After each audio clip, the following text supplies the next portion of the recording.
The year was 1945. World War II was over. Nations celebrated. Soldiers returned to their homes. They looked forward to peace. They wanted to rebuild their lives. The world sighed in collective relief. The fighting had stopped, or so most people believed. But what if the message of peace never arrived? What if for one soldier the war simply continued? This is a story about such a man for whom the war did not end. This was the reality for Lieutenant Hiroo Onoda. He was a Japanese soldier. He was stationed on a small island. The island was Lubang in the Philippines. He received his orders. He was told to fight. He was told to never surrender. These orders became his world. They defined his existence for decades. The communication lines were cut. The world changed dramatically, but Onoda's world remained frozen. Hiroo Onoda was a young man. He was trained in an elite school. The Nakano School specialized in intelligence. It taught guerrilla warfare. In December 1944, he was sent to Lubang Island. His mission was clear. He was to disrupt enemy operations. He was to hold the island. He was to do this until the Imperial Army returned. His commanding officer, Major Yoshimi Taniguchi, gave him strict orders. "You're absolutely forbidden to die by your own hand," he was told. The orders continued. "It may take 3 years, it may take 5 years, but whatever happens, we'll come back for you." This was not just a suggestion, it was a solemn promise, it was a command. In the Japanese military culture of the time, orders were absolute. Surrender was unthinkable, it was the ultimate disgrace. Death in battle was honorable, but to give up, never.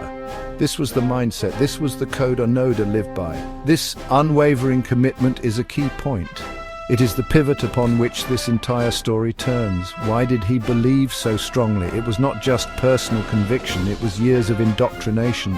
It was the culture of his nation, it was the specific training he received. He was taught to be resourceful, he was taught to distrust enemy propaganda. On Lubang Island, Onoda was not initially alone. He had 3 other soldiers with him. Private Yuichi Akatsu, Corporal Shoichi Shimada, and Private First Class Kinshichi Kozuka. Together they retreated into the dense jungle. The American forces had landed. The main Japanese forces on Lubang were quickly defeated, but Onoda's small group remained. They were determined to carry out their orders. They would wage a guerrilla war. The jungle became their world. It was their hiding place. It was their source of food. It was also their prison. They learned to live off the land. They ate bananas, coconuts, and scavenged rice. They repaired their aging equipment. Their uniforms rotted away. They patched them with whatever they could find. Their existence was harsh. It was a constant struggle for survival, but their mission kept them going. As the months turned into years, their numbers dwindled. In 1949, Private Akatsu decided he had had enough. He wandered off from the group. He eventually surrendered to Filipino forces in 1950. This was a blow to Onoda. The outside world did try to reach them. After Akatsu's surrender, authorities knew others might still be hiding. Leaflets were dropped from airplanes. They announced that the war was over. They carried messages from their families. They urged the soldiers to come out. Newspapers were left in the jungle. They detailed Japan's surrender. They showed pictures of a peaceful Japan. But Onoda and his men were skeptical. Why did they not believe these messages? It was simple. They were trained to expect tricks. Enemy propaganda was a known tactic.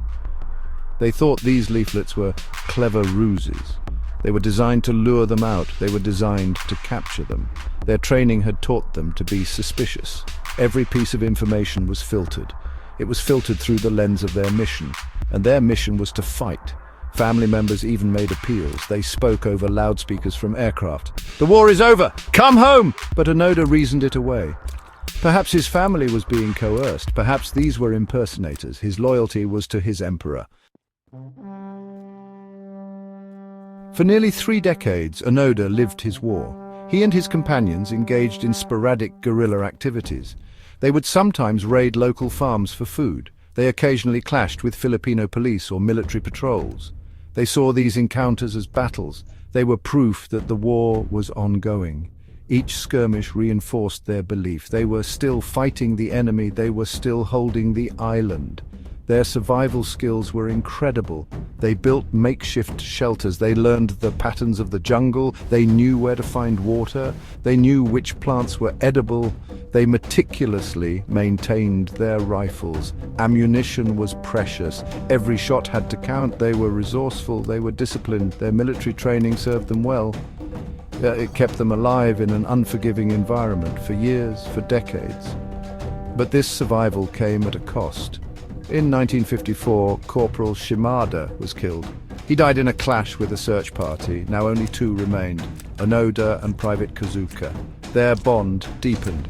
They were the last remnants of their unit. They continued their vigil. They continued their perceived fight. Years melted into decades. The 1950s became the 1960s. The 1960s turned into the 1970s. The world outside was transformed. Man walked on the moon. The Cold War ebbed and flowed.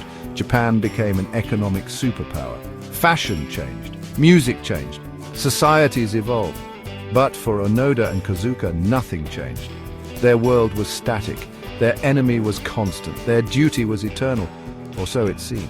The isolation must have been immense. Imagine the conversations, the same fears, the same hopes, the same unwavering belief, reaffirmed day after day, year after year.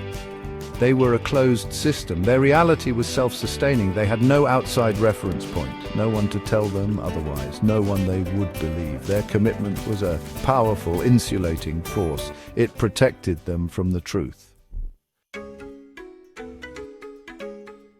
In 1974, something unexpected happened. A young Japanese adventurer named Norio Suzuki arrived on Lubang. Suzuki was a bit of a wanderer. He had a quirky list of things to find: a panda, the abominable snowman, and Lieutenant Onoda. He was fascinated by the stories. He was determined to find this ghost soldier. Many had tried, all had failed. Suzuki was different. He set up camp in the jungle. He called out Onoda's name. He played Japanese folk songs. He was patient. He was persistent. And then, after 4 days, it happened. Hiroo Onoda appeared. He was wary. He was armed. He was still a soldier on duty. Suzuki was not a threat. He was a young man. He spoke Japanese. He told Onoda about the modern world. He showed him pictures. Onoda listened, but he was still bound by his orders. Norio Suzuki's efforts set in motion a final act. The Japanese government located Onoda's former commanding officer, Major Yoshimi Taniguchi. He was now an old man. He was working in a bookstore. He had never forgotten the young lieutenant he sent to Lubang. He had never forgotten his promise: "We'll come back for you." Now, almost 30 years later, he would fulfill that promise. Major Taniguchi traveled to Lubang Island. In March 1974, he met Hiroo Onoda. He was wearing his old uniform. He read out the formal orders. Japan had surrendered in 1945. All combat activity was to cease. Lieutenant Hiroo Onoda was relieved of his duties. For Onoda, this was the moment. This was the official word he had awaited for 3 long decades. His war was finally, truly over. The scene was surreal. An old soldier formally surrendering his sword in a jungle clearing, decades after the war had ended. Onoda was emaciated. He was wearing a tattered, patched uniform, but he stood tall. He had fulfilled his duty, as he understood it. The emotional weight of that moment is hard to imagine. Relief, confusion, perhaps even a sense of loss. Hiroo Onoda returned to Japan. He stepped into a world he barely recognized: skyscrapers, bullet trains, a society vastly different from the one he left. He was a hero to some, a relic to others. His story fascinated the world. How could one man endure so much, for so long? Based on an order, based on a belief. His adjustment was not easy. The quiet discipline of the jungle was gone, replaced by the noise of modern life. His story is a testament to human endurance, to the strength of the human will. But it is also a cautionary tale. It shows the power of indoctrination. It shows how loyalty and duty can be taken to extremes. Onoda himself never expressed regret for his actions. He believed he had done what he was supposed to do. He had served his emperor, he had followed his orders, that was his truth. What can we learn from Hiroo Onoda? Perhaps it is about the importance of questioning, the importance of seeking truth, even when it is uncomfortable, even when it challenges our deepest beliefs. His unwavering commitment is admirable in one sense.